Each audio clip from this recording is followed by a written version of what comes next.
What's going on, everybody? Welcome back to the channel. Comment of the day is popping up on the screen right now, so if you guys want to be featured in the next video, drop a comment in this video what you liked about the video, just something positive, and you might get featured in the next video. About 2 videos ago, when we did the powder coating for the F-150, I told you guys how it was no longer doing the Homestead, the Florida truck meet, how we were just going to be bringing the 7.3 because Move Bumpers was unable to attend the meet, so we weren't going to be bringing this anymore, and that has since changed. Now Gorilla Car Care is coming from Denver, Colorado all the way to Homestead, Florida, and we are going to be having this truck in the booth. But the only issue with that is we leave exactly 1 week from today. Today is Wednesday, June 1st. We are leaving Wednesday, June 8th to make our trek down to Miami, and I wasn't planning on this being done. I kind of was just making content with it, and I had some things to focus on with this. So now we have to get this thing finished. So some of the things we still have to do is, well, obviously tear down this side, strip everything, and powder coat it. And if you guys remember, when I was doing the spring on the other side, it gave us some issues. So I'm not really looking forward to doing the spring, but we kind of have a method now on getting it done and getting it powder coated. So I don't think that will be an issue. The coil towers were super easy. The buckets were easy. I'm currently working on the spacer for the other side. So I get some questions, I get some DMs about these spacers. These are 4-inch airbag lift spacers. These are designed to lift vehicles. They're designed to go underneath airbags. They're designed for this, not coil springs, but airbags. But a coil spring is very similar to an airbag because it is something that lifts a vehicle. They are designed to be underneath something and to be lifting it. They're rated for 10 tons, so there's no issue with my 85 F-150 coil spring being on top of it. They're completely bolted in the same way the coil springs are bolted in from factory. I'm not worried about it whatsoever. I've driven well over 500 miles on these without a single issue. So I have this side off. I've already started, I'm actually re-drilling the holes to try and center it some more. I didn't get it very centered last time I did it, so I'm changing some things up, getting it the way I want it, and we have some new radius arm bushings coming in.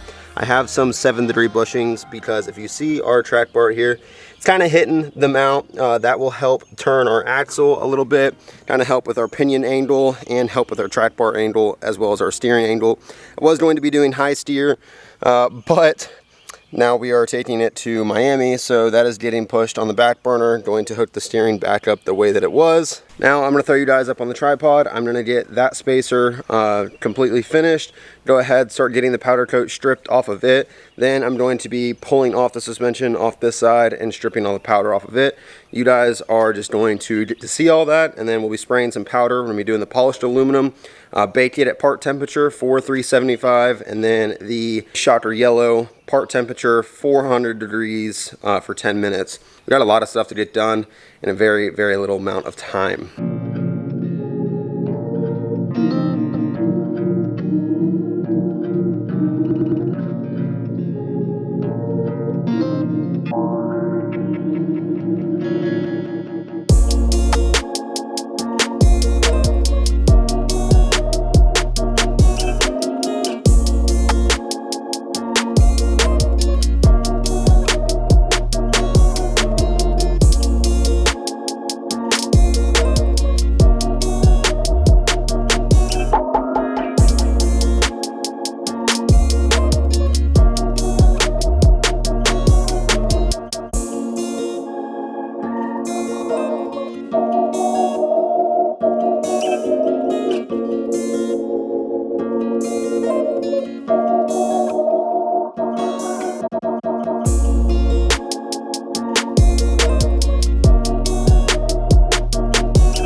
Alright, so the exposure's a little off. I kind of looked at a big black shadow, but that's because the sun is behind me. As you can tell, we're in the backyard. It is just way too hot to be standing out in the sun sandblasting. That's why I've kind of been in the backyard the last couple days. I have this nice massive tree back here, so I can kind of hide in the shade and do everything, but everything is completely stripped. The spring is like 90% of the way. I'm going to sandblast it and hope I can just knock down some of those other parts. We've got our coil buckets, our retaining pins, our coil tower, Our spacers and our spring is over here to the side.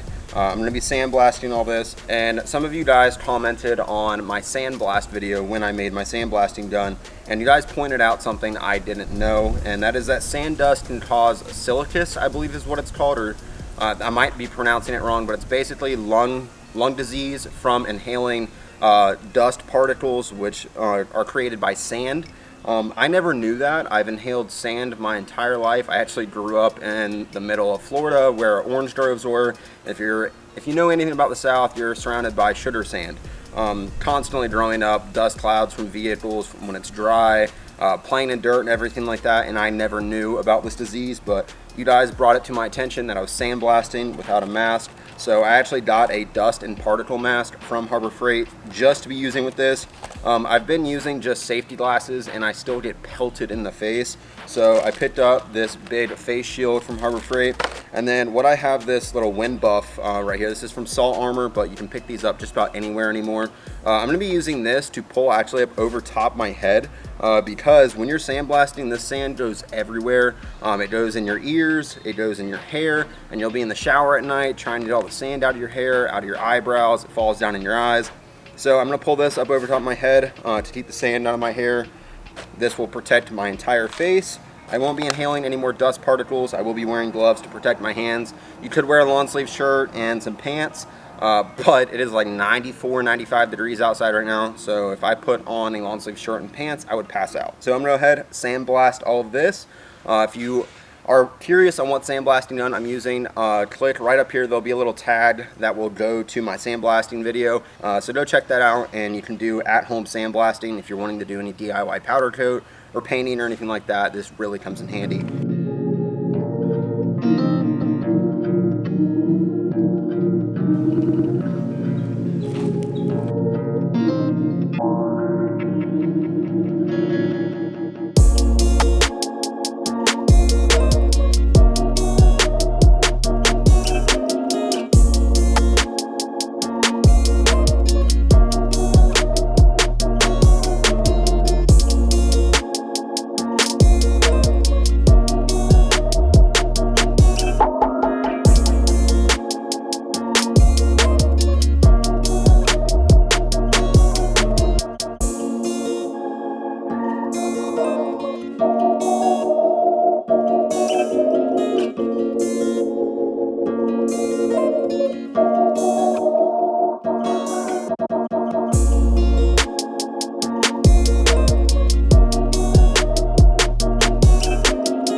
It's Sunday. I don't even remember what day I started this, but everything is finally sandblasted.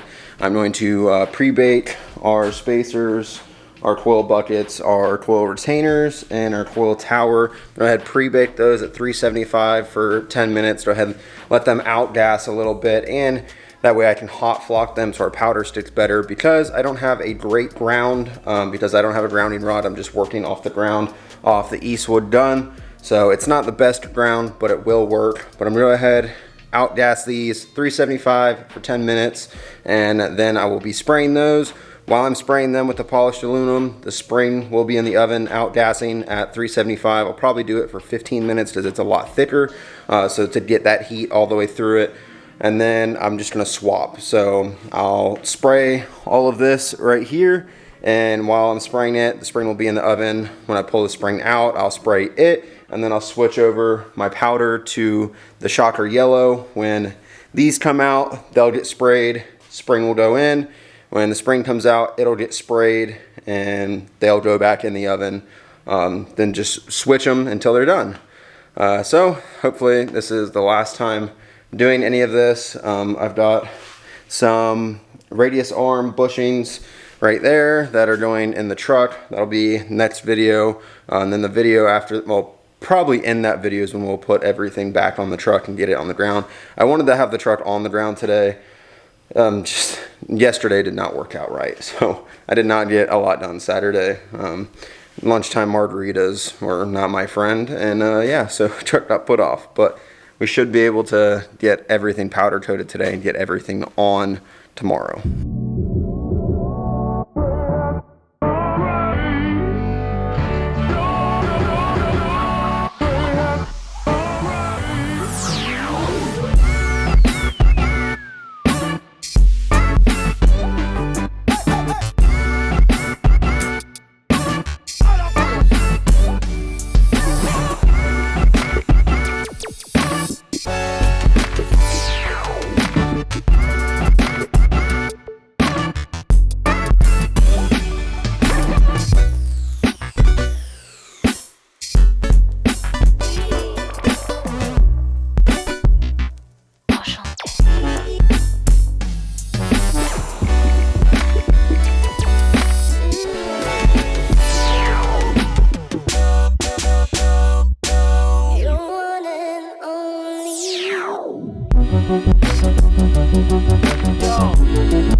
Here is the final product of the spring. It looks fantastic. Here is everything else. Now, I baked these a little too long, and there's a couple little drips on the end. I don't know if you guys want to see it or not. My camera's not wanting to focus. There's a couple little drips where the powder started to melt. It's my own fault. I left them in too long. They got too hot. That's what happens, but everything else looks great. Luckily, these are going to be hidden behind the spring, so you won't even see that. Those are to hold the spring into the coil tower. Now we have every single thing done to reassemble the truck, so that will be the next video. Next video, we're gonna be putting everything back underneath the truck, getting the 7-degree wedges put in the radius arms, and getting it put back down on the ground, and probably loading on the trailer to go to Homestead. If you guys missed the last video, I mentioned how I wasn't bringing that to Homestead. Plans changed. Gorilla Car Care is going to Homestead now. So not only will the blue F-150 be in their booth, but so will the gold F-250. Both trucks will be in the booth. So if you're going to be in Homestead, if you're going to the Florida Truck Meet, stop by Gorilla Car Care. Stop by Gorilla Car Care and say hello to me. See the trucks in person, meet Matt, the owner of Gorilla Car Care, check out some awesome products, check out the trucks. I would love to see you guys. I'd love to meet you guys in person, get to talk to you guys about your builds and everything like that. So if you made it to the end of this video, thank you so much. Drop a like on this video. This video has been a matter of like 5 or 6 days now. I don't even know when this video started, but if you made it to the end of the video, you're a trooper. Remember, be fucking great. I love you guys. Peace.